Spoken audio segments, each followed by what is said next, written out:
नमस्कार, knocking-news.com में आपका स्वागत है। मैं हूं गिरिजेश वशिष्ठ। दुनिया की बड़ी बड़ी ताकतें उन लोगों के खिलाफ बेरहम साजिशें कर रही हैं जो अपनी जिंदगी को लेकर इस दुनिया पर निर्भर है। 1 साल का बच्चा, 1 महीने का बच्चा, अभी जन्म लेने वाला बच्चा, हर 10 मिनट में मारा जा रहा एक बच्चा, वो औरतें जिनके पास में कुछ भी नहीं है, वो लोग जिनके पास पीने को पानी नहीं है, वो लोग जिनके पास खाने को खाना नहीं है, जो लोग बीमारियों से सड़ रहे हैं, उन लोगों के साथ जो महामारी के दहाने पर बैठे हुए हैं, जिनके ऊपर बम बरसाए जा रहे हैं, जिनके घरों में आग लगाई जा रही है, जिनको अपने घरों से खदेड़ा जा रहा है, उनके खिलाफ दुनिया की बड़ी ताकतें साजिश कर रही हैं। आज आपको बताएंगे नई नई बड़ी बड़ी साजिशें। इन साजिशों में कहीं ना कहीं भारत का भी एक नजारा आपको दिख जाएगा, भारत की भी एक तस्वीर आपको दिख जाएगी। आज मैं बताऊंगा इन सारी साजिशें किस तरह से बेनकाब होंगी। कहीं मत जाइए, चैनल को सब्सक्राइब कर लीजिए। बात कर रहे हैं फिलिस्तीन की, गजा की और इजराइल की। मैं भी आया।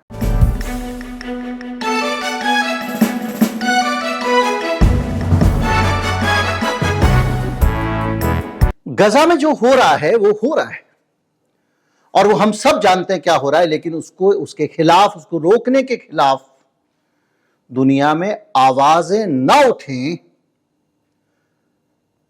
इस काम को अंजाम देने में दुनिया भर की ताकतें, बड़ी बड़ी ताकतें, बड़ी बड़ी सरकारें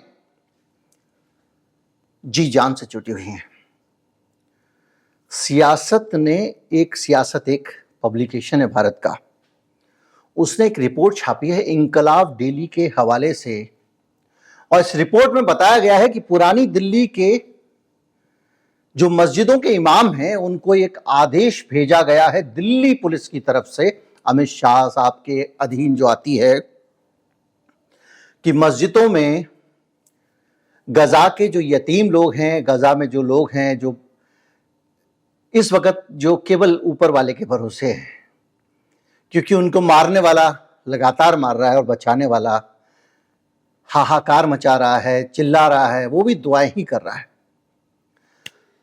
तो ऐसे लोगों के पक्ष में दुआ करने से रोक लगा दी गई है। ये रिपोर्ट सियासत दिल्ली में छपी। इसके साथ साथ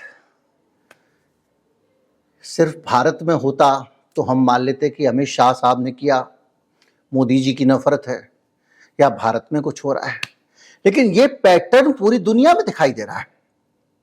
हालत यह है कि सऊदी अरब, जहां पूरी दुनिया के मुसलमान रुख करके नमाज पढ़ते हैं, वहां के मक्का मदीना में फिलिस्तीन के लोगों के लिए नमाज पढ़ने पर रोक लगा दी गई है।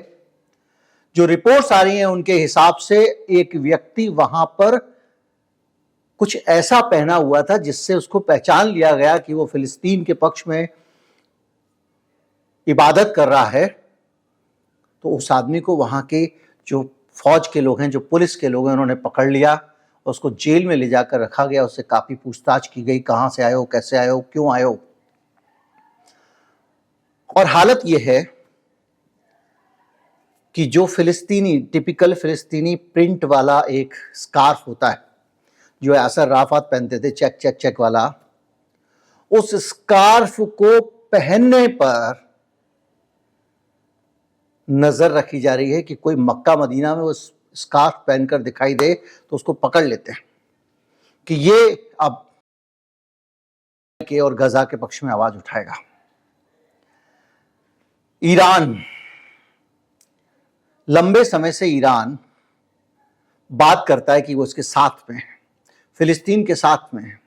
अब उसने हमास को कह दिया है, हमने कहा था कि आप युद्ध लड़ो, क्यों लड़ रहे हो? हमसे उम्मीद मत करो कि हम तुम्हारे लिए लड़ेंगे, हमारा समर्थन तुम्हारे साथ में है। सारा जो मुस्लिम जो दुनिया है वो ऐसी बातें कर रही है। कुछ लोग एर्दोगान जैसे बड़े बड़े तुर्की वाले डायलॉगबाजी कर रहे हैं, वो अपनी जनता को दिखाने के लिए। लेकिन आप कह रहे हो हम आपको समर्थन करते हैं लेकिन हम आपके लिए लड़ेंगे नहीं, तो इसका मतलब क्या हुआ? चढ़ जा बेटा सूली पे, भला करेंगे राम। तो क्या ये फिलिस्तीन के लोगों के खिलाफ साजिश नहीं है? क्या हमास ने जो किया वो उसके खिलाफ साजिश नहीं थी? और इन सारी साजिशों को अगर आप देखें, पूरी दुनिया में कोई कुछ बोल ही नहीं पा रहा है। इलॉन मस्क ने किसी व्यक्ति ने इजराइल के जुल्म के खिलाफ ट्वीट किया, इलॉन मस्क ने उसका समर्थन कर दिया कमेंट करके। दुनिया के बड़े बड़े कॉर्पोरेट हाउसेस ने कह दिया कि हम ट्विटर को ऐड नहीं देंगे क्योंकि ये एंटीसेमेटिक है। उसने ऐसा कुछ नहीं किया जो यहूदी विरोधी हो। धर्म के नाम पर किसी का भी विरोध करना सबसे बड़ा पाप है, और यहूदियों का भी धर्म के नाम पर विरोध करना बहुत बड़ा पाप है। यहूदियों के अंदर से बड़ी संख्या में लोग ऐसे हैं जो दुनिया भर में सड़कों पर आ रहे हैं और इजराइल के लोगों के समर्थन में आवाज उठा रहे हैं। तो ऐसे लोगों को आप उनके साथ नहीं मिला सकते जो नेतन्याहू कुर्सी बचाने के लिए कर रहा है। लेकिन ये जो हो रहा है ये बहुत बड़ा हो रहा है और अब तो हद हो गई है। मैंने आपको अभी 2 दिन पहले 3 दिन पहले अपने वीडियो में एनालिसिस के जरिए बताया था कि गजा के जो वीडियो आ रहे हैं निकल के कि हमास का हेडक्वार्टर था वहां पे अल शिफा अस्पताल के नीचे, वो वीडियो फेक है, फर्जी है, बोला था मैंने आपको। अब एक इंटरनेशनल इन्वेस्टिगेशन के अंदर यह साबित हो गया है। द गार्जियन में एक एनालिसिस छपा है। द गार्जियन यूके का बहुत बड़ा अखबार है और उस एनालिसिस में यह बताया गया है कि जो वीडियो रिलीज किए गए हैं वो पर्याप्त सबूत नहीं माने जा सकते कि वहां पर हमास का अड्डा था अस्पताल के नीचे। गार्जियन लिखता है कि भैया इतना बड़ा हमास का अगर हेडक्वार्टर होगा तो वहां पे ये कम्बैट राइफल होंगी क्या? कम्बैट राइफल होती है मतलब जो आमने सामने AK-47 टाइप की। वहां कुछ तोप तो होती, कुछ मिसाइल तो होती, कुछ रॉकेट तो होते, कुछ तो मिलता।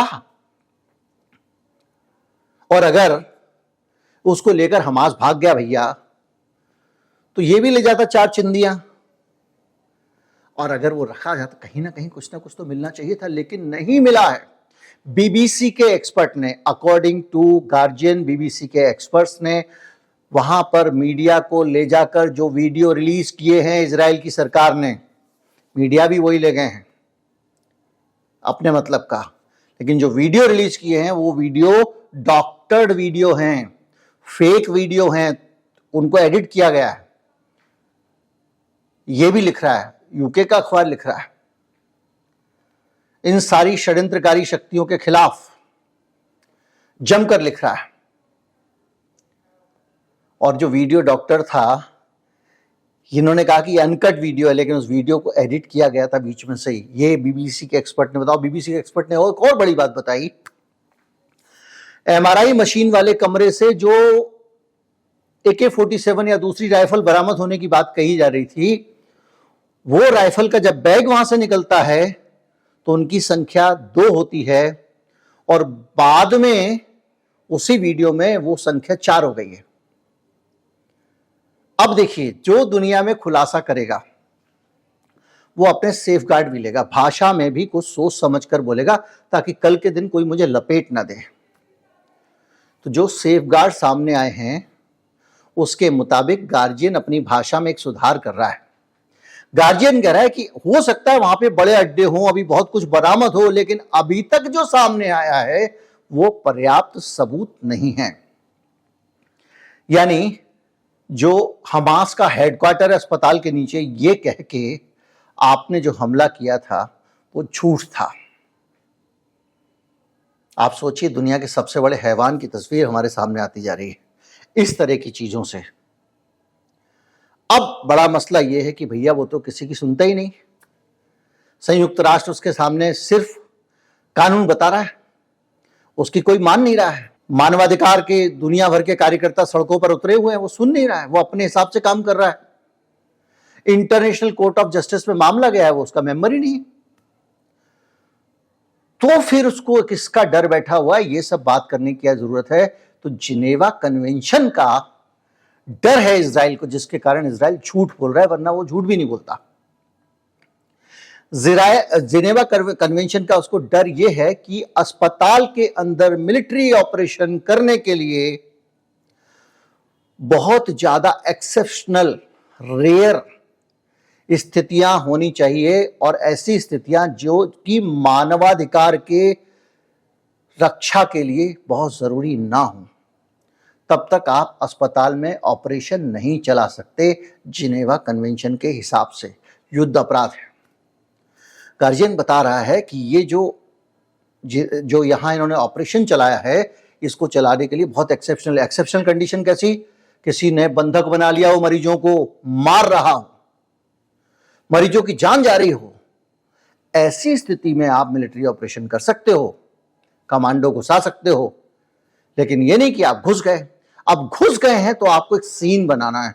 छोटी मोटी बात नहीं है साहब, यहां से पूरा ये चल रहा था, वो चल रहा था, इतने लोग मार दिए, ताकि आप ये काम कर सको। एक चीज और पता चली है, लेकिन ये बताऊं उससे पहले मैं आपको बता दूं कि इस ऑपरेशन के कारण जो स्वास्थ्य मंत्रालय है गजा का, उसने जो आंकड़े जारी किए हैं, इमरजेंसी में भर्ती हर आदमी मर गया है उस अस्पताल का। एक भी पेशेंट नहीं बचा, सब मर गए, क्योंकि वहां पे एक तो फ्यूल नहीं था बिजली के लिए, दूसरा ये मिलिट्री ऑपरेशन हुआ, और उन सारी चीजों के कारण ये इतना बड़ा हत्या हो गई है, इंसान की हत्या है। इसके अलावा जिन जगहों पर ये बरामदगी दिखाई गई है, ऐसा कुछ नया हमास, अगर वहां कोई हेडक्वार्टर बनाओगे, कुछ नए निर्माण करोगे, कुछ नए अंदर सुरंगें बनाओगे, कुछ करोगे, लेकिन वहां पे ऐसा कुछ भी नहीं मिला है। जब इजराइल पहले से वहां पे था, तब का ही वैसा का वैसा स्ट्रक्चर है, और इजराइल को पहले से पता था कि वहां पे ये स्ट्रक्चर है, यहां पे ये हॉल है, यहां पे ये तलघर है, यहां पे एमआरआई रूम है। मैं आपको पहले ही बता चुका हूं कि एमआरआई रूम के अंदर लोहे की गन छिपाकर नहीं रखी जा सकती, क्योंकि एमआरआई मशीन बहुत तेज चुंबक वाली होती है। इसके अलावा भी बहुत सारी बातें कही गई हैं, जैसे कि प्रेस को जब वो वीडियो रिलीज किया गया, तो वो वीडियो जब प्रेस आया उस वक्त शूट नहीं हुआ था जैसा दिखाया जा रहा है, वो वीडियो पहले से बना के रखा गया था, ये भी गार्जियन ने बताया। तो अब आप इन सारी चीजों को अगर देखें तो ये किसके खिलाफ साजिश है? हमास के खिलाफ। हमास तो भाग गया, मतलब हमास गया और बम फोड़ के भाग गया। अब जितने बच्चे वहां खेल रहे थे उनकी पिटाई हो रही है। ये उदाहरण मासूम बच्चों वाला है, लेकिन ये मासूम बच्चों वाला उदाहरण नहीं है। हमास तो अपना कांड करके निकल गया, और आप कह रहे हो हम हमास पे ऑपरेशन कर रहे हैं। ना तो आप हमास का कोई दफ्तर पता कर पाए, ना कोई हेडक्वार्टर ढूंढ पाए, ना कुछ ढूंढ पाए, और ना अपने बंधक आप बरी कर पाए। अब आप कह रहे हो कि एक वृद्धा थी, उसकी वहां पे वो लाश मिल गई है, वो सब बातें भी अब आगे इन्वेस्टिगेशन में आएंगी, दुनिया वहां इन्वेस्टिगेशन कर रही है, सब पता लग जाएगा। लेकिन ये जो कुछ हो रहा है, ये अपने आप में एक बड़ी प्रेरणा है, और ये समझने की जरूरत है कि दुनिया भर की ताकतें, सत्ताएं, चाहे वो भारत की सत्ता हो, चाहे वो सऊदी अरब की सत्ता हो, चाहे वो ईरान की सत्ता हो, चाहे अमेरिका की सत्ता हो, ब्रिटेन की सत्ता हो, ये सारी सत्ताएं, मतलब ये मैं गिना रहा हूं उंगली पे, लेकिन ऐसे असंख्य देशों की सत्ताएं नागरिकों के खिलाफ हो रहे अत्याचार में साजिश में शामिल हैं। अगर जितना अत्याचार नागरिकों पे हो रहा है, कल्पना कीजिए कि अगर बाइडेन को कोई थप्पड़ भी मार देता, कल्पना कीजिए किसी भी एक सत्ताधारी वर्ग को, बिल गेट्स को कोई धक्का दे दे, देखिएगा फिर क्या तिलमिलाहट उठती है। सारे ऑपरेशन शुरू हो जाएंगे, और यहां मासूम बच्चे जिनको घरों से, उनके घर ही नहीं है, वो घर नहीं है, मकान नहीं है, उनका मोहल्ला नहीं है, उनको हर बार खदेड़ दिया जाता है, उनको फिर खदेड़ दिया गया है। उनके जो ठिकाने थे उनको खाली करा लिया गया है, शरणार्थी कैंपों में रह रहे हैं। उन लोगों के प्रति जो अपराध हो रहे हैं, युद्ध अपराध हो रहे हैं, उन सब को बचाने में बड़ी बड़ी ताकतें लगी हुई हैं। कम से कम इनका विरोध तो करने दीजिए, इनके लिए दुआएं तो करने दीजिए। इससे आप अंदाजा लगाइए कि किस स्तर तक ये सब पहुंच गया है, और ये बेहद दुखद और भयावह है। कुछ लोग इसको हिंदू मुसलमान के नजरिए से देख सकते हैं, गलती कर रहे हैं आप। यहां पर धर्म का मसला ही नहीं है, यहां ताकतवर और कमजोर का मसला है। हिंदू कमजोर होगा तो उसको भी ऐसी दबाया जाएगा, भारतीय होंगे उनको भी ऐसी दबाया जाएगा, और दबाया जाता रहा है। कनाडा ने सीधे सीधे भारत की सरकार पर आरोप लगा दिया कि उसके यहाँ पे आतंकवादी की जो खालिस्तानी कार्यकर्ता थे उनकी हत्या कर दी भारत ने। और ये चुनौती सबके लिए है। आज भारत अगर इसका विरोध नहीं करेगा तो भारत कल निशाने पे होगा। ये महाशक्तियां और ये दुनिया भर के जो गैंगस्टर्स हैं ना, सरकारी गैंग, ये यही करती हैं। इससे ज़्यादा साफ और स्पष्ट वीडियो मैं आपको नहीं दे सकता, कोई नहीं दे सकता। और अब आप अपने मित्रों को ये वीडियो दीजिए, शेयर कीजिए, साझा कीजिए। नमस्कार, जय हिंद।